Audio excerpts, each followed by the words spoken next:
As if the month of May didn't have storylines everywhere anyway, and the Indianapolis 500 didn't become the greatest spectacle in sports after all these years. Well, today, May 21st, 2025, the Indianapolis 500 just got a brand new storyline before we even get to Carb Day. It's coming up. Stick around for Dirty Air.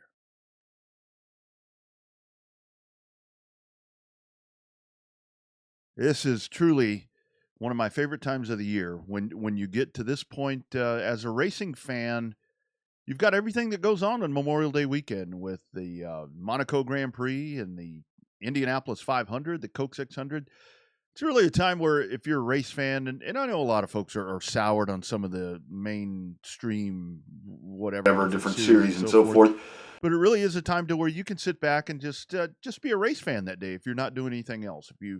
If you're a short track racer and you've been out racing over the weekend, perhaps you have a Sunday race. I totally get that because you get the Monday off, a 3-day weekend and so forth. I totally understand all of that. But the Indianapolis 500 to me just always brings so much emotion and just so much drama.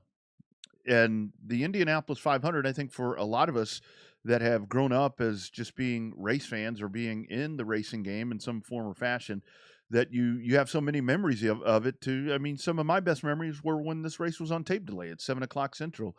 You would watch it on ABC. So that's really, I think, a lot of where my heartfelt love lies in for the Indy 500. And I've mentioned it so many times here on Dirty Air. By the way, welcome. I'm Rodney Rodriguez. That the Indianapolis 500, despite all of my stock car roots and everything that I've done and continue to get to do with different things, the Indianapolis 500 is just my favorite race of the whole year, just because of the pageantry and everything that goes on with it. And the 500 has changed a lot over the years. I actually do spend a lot of time during the month of May going back to whether it be YouTube or different places where you can find this stuff now and rewatching races from the past. A lot of that for me periodically when it comes to a time frame is the times that I remember. I've studied this race for so many years and gone back and watched the stuff before my time. But for me, my heyday of it is from, I would say, about 1975 forward up to now, through the splits with USAC and what became CART, and then through the splits of IRL and everything that you had, and then you try to run a duplicate race on the same day. It's an incredible story of how this race just continues to evolve, and the Indy 500 continues to be the most famous motor race in the world. You can talk to people that have no knowledge or inclination to be a race fan, and they're going to ask, if you ask them about racing, they're probably going to mention the Indianapolis 500. And they're going to talk about the legends of the Indianapolis 500. They'll talk about A.J. Foyt. They'll talk about the Unzers. They'll talk about Mario Andretti. They may even talk about Danny Sullivan. They'll talk about Rick Mears. And they'll talk about those folks that maybe for one time a year they hone into a TV. And it's a very short list of people that have been able to win that race 4 times. And those drivers are probably the ones, and we've got one active right now that could break that streak on Sunday. Those are the names that you're going to get mentioned with the Indianapolis 500 from race fans that hone into this.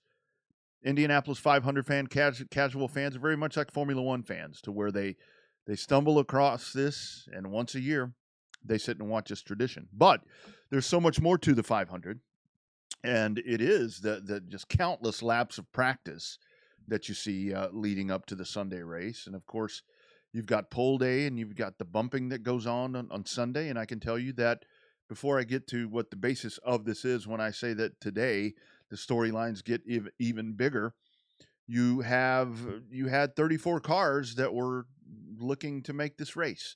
And in the past, that's one thing where some folks have say that maybe they've lost a little bit of their love for the 500 because you don't have 40, 45, because bump day, excuse me, the Sunday bump days and so forth that we used to watch in the past were just unbelievable, to where it was like clockwork, where these guys were getting knocked out of the grid.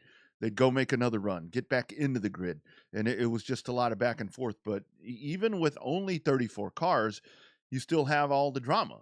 And you have one driver that is going to miss the race this year.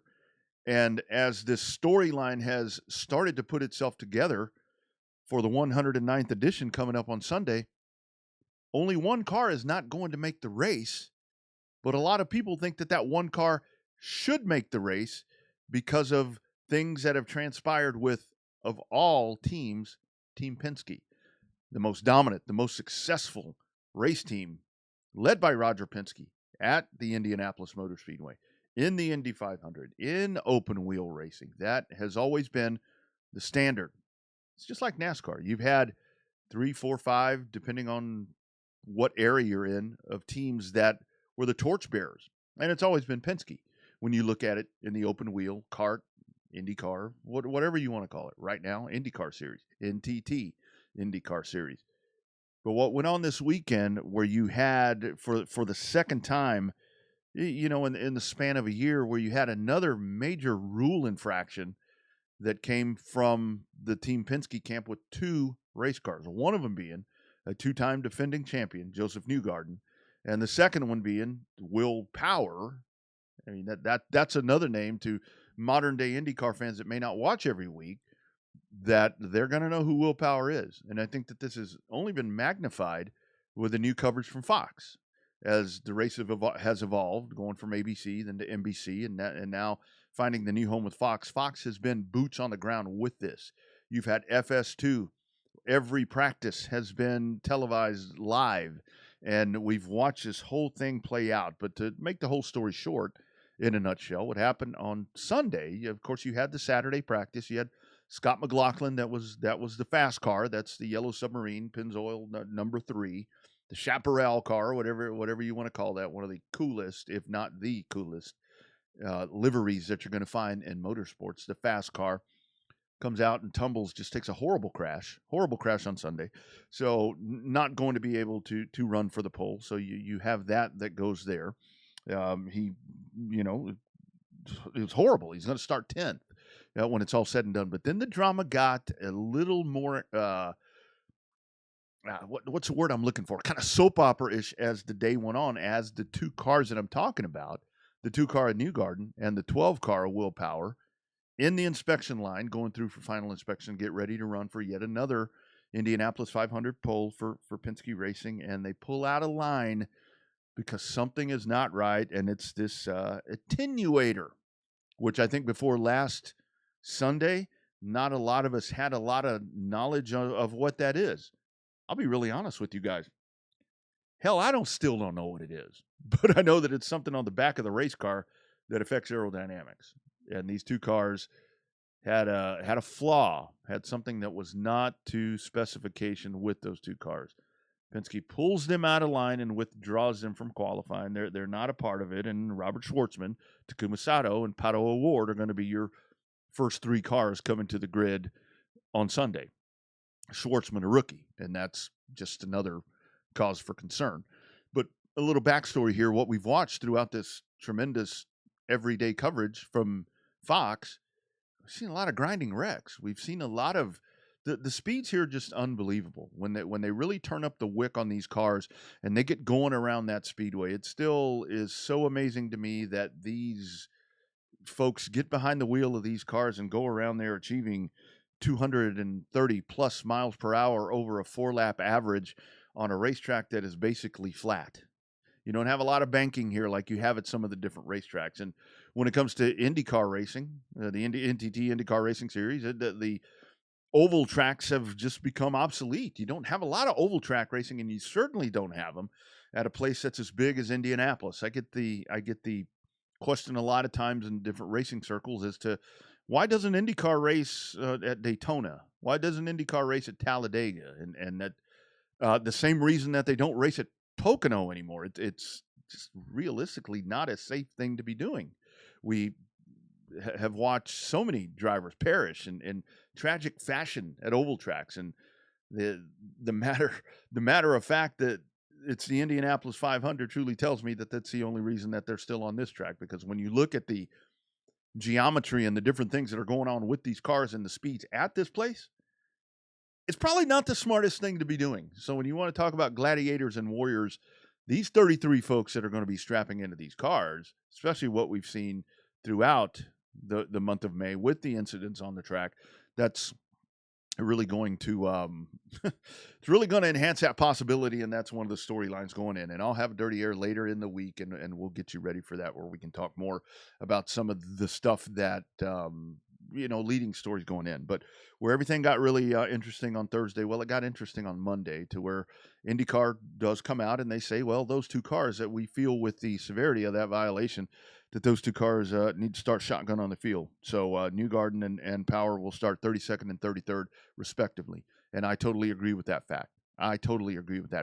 There's a big part of me that thinks that the 34th car that did not make the field should actually be in the field. And the argument's gone back and forth to where that 34th car was not one of the Fast 33. And I totally understand that. And that's where the question started to arise, because with Roger Penske now, such an influential, he owns the Indianapolis 500. The NTT IndyCar series, everything revolves around Roger Penske. And I'm certainly not casting shade at Roger Penske, because when it comes to being one of the most upstanding, anybody that takes on a series, anybody that takes on a racetrack, anybody that takes on anything for the livelihood of racing, you cannot cast stones at that person, whoever it may be. Whether it's Roger Penske or whether it's a con man that you're waiting for things to fall apart. But when somebody legitimately, when it comes to a financial and for the betterment of this sport is really, really expensive, friends. I don't give a damn what series that you're looking at. I live in the short track racing world. And I watch people not pay mortgages. I watch people not pay health insurance. I watch people don't pay the freaking light bill to go out and race on a Friday or Saturday night. That's how expensive this thing is, and how it is so much of your livelihood that it will make you do those things. Put your family at risk of not having a roof over your head just to go out and run a 25-lap feature race on a Saturday night. That shit really happens. When people say, oh, y'all are blowing things out of proportion. No, you're not blowing stuff out of proportion.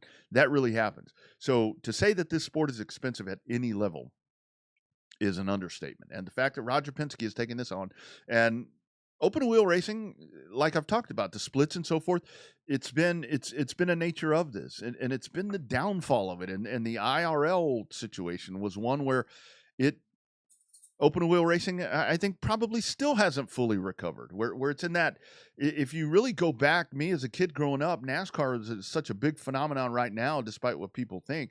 IndyCar was the shit. IndyCar was everything. You talked about A.J. Foyt, you talked about Johnny Rutherford, you talked about all these guys. There wasn't a lot of mention of stock cars. And if it was probably Richard Petty. The 79 500 changed a lot of different things, where people actually got to see what NASCAR was all about, and it changed the landscape a lot. But people say that's the day that NASCAR shifted and NASCAR took over. It was right in that same time period. But when USAC and all of that disbanded, and championship auto racing teams, and go back and watch Lost Speedways that I did at Texas World Speedway with Dale Earnhardt Jr. And those folks, and that is when NASCAR took over, because the dominant series split at that time. People didn't know what the hell Formula One was around here. You saw Monaco. You saw the Monaco race because it was part of the 3-race thing that we're about to embark on this weekend. You may have seen a race at Detroit. You may have seen a Detroit Grand Prix. You may have seen something like that. But Formula One wasn't this massive conglomerate that it is right now, with all these amazing stars that like to jump on social media and like to jump in reality TV and just steal the hearts of everybody in this country. You had IndyCar, and that's when NASCAR did make the move and became what it is today. But it was very much due to that split, which happened again. But anyway, you can read that all for yourself. I'm not going to sit here and be breaking all that down. This is supposed to be a short why today is so big. Well, you had all of that went on with Penske, the two Penske cars that were and then there's some other. Remember, I said 2-time defending winner in this, Joseph Newgarden. Well, somebody goes out and they look at the championship winning car at the Indianapolis 500 Museum, which is where that car goes. Oh man, and it has that attenuator that appears to be not up to par. So anyway, there's just been a lot of things coming at this, but where Penske today, on Thursday, announces the departures of IndyCar team president Tim Cindric. That's huge. Long time tenured Tim Cindric. Yes, the father of Austin Cindric, that drives the number 2 NASCAR Ford. That Tim Cindric. Man, it's a huge separation there. Tim Cindric, General Manager Kyle Moyer, and Managing Director Ron Rzuski. All of those guys released, separated from Penske Racing today. Team Penske will have further announcements this week related to personal and replacements for this weekend's Indianapolis 500. On Thursday, the race is Sunday. So, look, I use the words damage control. That's 2 words. Damage control. I use those words a lot when I talk about situations in racing. That's what this is. You've got somebody by his own choosing that I applaud and respect tremendously in Roger Penske that has assumed the greatest spectacle in sports, the greatest racetrack, no, one of the greatest sports venues in sports that has taken open wheel racing and kept it and put it in a position to clear another hurdle and get to that next step and compete with NASCAR in North America. You have somebody that's taken that on, and then you have this.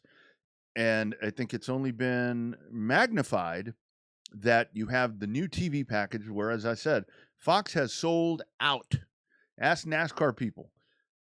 I think some of the NASCAR people that don't even like Fox coverage in the first place feel like the coverage that they don't like with NASCAR is being snubbed because of what is going on with Indianapolis. But that's Indianapolis. That's what Indianapolis deserves. But you look at all the eyeballs and all the run that this is getting and how this has transpired to where you've got the most dominant and most famous team in open wheel racing, the fastest race cars in the world. Just ask them. You've got that's going on, and it's with a team that is led by the owner, operator of the racetrack, owner, operator of the series. It's a bad look. So you have to go in and you have to make that move. This was something that had to happen. And whether this is just like anything, you have a job, something goes wrong, what's the first thing that happens? Let's point the finger at who did it. Let's not fix the problem. Let's not figure out how the problem happened. Let's point the finger at who it was. And for Team Penske, you were in a situation to where you had to point that finger really damn fast, and wherever it stopped, it had to stop at the top of the heap. And they had to make this move today. So you've got a cloud of uncertainty that's going in over the 500 for Team Penske. But you know what's ironic is that when it's all said and done, whether it be, the 3 car that's going to be starting in the 10 hole, whether it's going to be the 2 car that starts 32nd, or the 12 car that starts 33rd, the way this month has catapulted itself into this revolving dirty air of things that have gone on, don't be surprised if it's one of those 3 cars that ends up in victory lane that's drinking milk and with the wreath and all that, because that's just how good this team is. And with the changes made here today, this is very much in the upper hierarchy of Team Penske. You're still going to have, and there were fines here. I mean, you have folks that won't be, 3 of the strategists were suspended, and the fines, $100,000 fines with each of the 3 or each of the teams. You had all of that happened, but still don't be surprised that if it is Team Penske that's found a way to win this thing on Sunday, and I'm not implying that this thing is rigged, because it's not. There's no way to rig a automobile stock car race. You absolutely cannot do it. But just don't be surprised with this team, as good as they are, with the best people in the business working on them, despite the fact that upper hierarchy has lost 3 important members. Don't be surprised if one of those 3 cars, one of those drivers is drinking milk. That could be the result.